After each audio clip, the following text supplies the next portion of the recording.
I start from the supposition that the world is topsy-turvy, that things are all wrong, that the wrong people are in jail and the wrong people are out of jail, that the wrong people are in power and the wrong people are out of power, that the wealth is distributed in this country and the world in such a way as not simply to require small reform, but to require a drastic reallocation of wealth.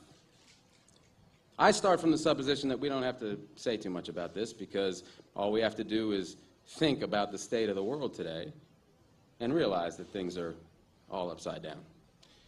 Now, if you don't think, if you just listen to TV and read scholarly things, you actually begin to think that things are not so bad, or that just little things are wrong. But you have to get a little detached and then come back and look at the world, and you are horrified. So we have to start from that supposition that things are really topsy-turvy. And our topic is topsy-turvy, civil disobedience. Now, as soon as you say the topic is civil disobedience, you're saying our problem is civil disobedience. That is not our problem. Our problem is civil obedience.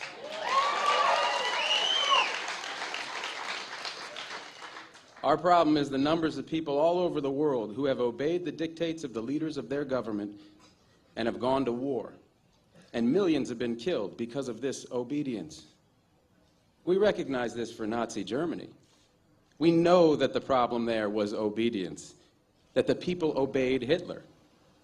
People obeyed. That was wrong. They should have challenged, and they should have resisted.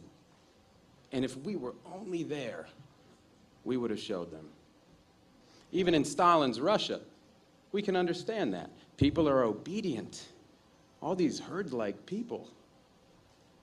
Remember those bad old days when people were exploited by feudalism? Everything was terrible in the Middle Ages. But now we have Western civilization, the rule of law. The rule of law has regularized and maximized the injustice that existed before the rule of law. That is what the rule of law has done. When in all the nations of the world, the rule of law is the darling of the leaders and the plague of the people, we ought to begin to recognize this. We have to transcend these national boundaries in our thinking.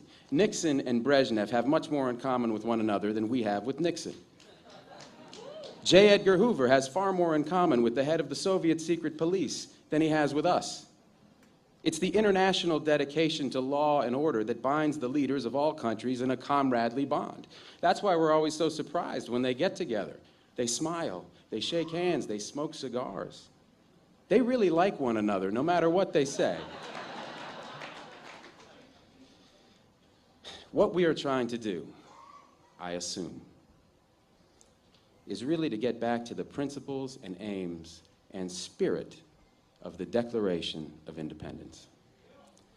This spirit is resistance to illegitimate authority and to forces that deprive people of their life and liberty and right to pursue happiness. And therefore, under these conditions, it urges the right to alter or abolish their current form of government, and the stress had been on abolish.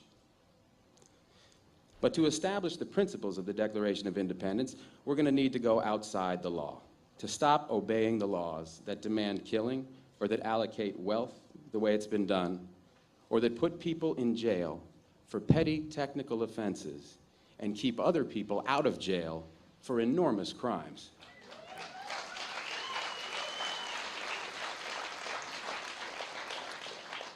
My hope is that this kind of spirit will take place not just in this country, but in other countries, because they all need it. People in all countries need the spirit of disobedience to the state, which is not a metaphysical thing, but a thing of force and wealth. And we need a kind of declaration of interdependence among people in all countries of the world who are striving for the same thing.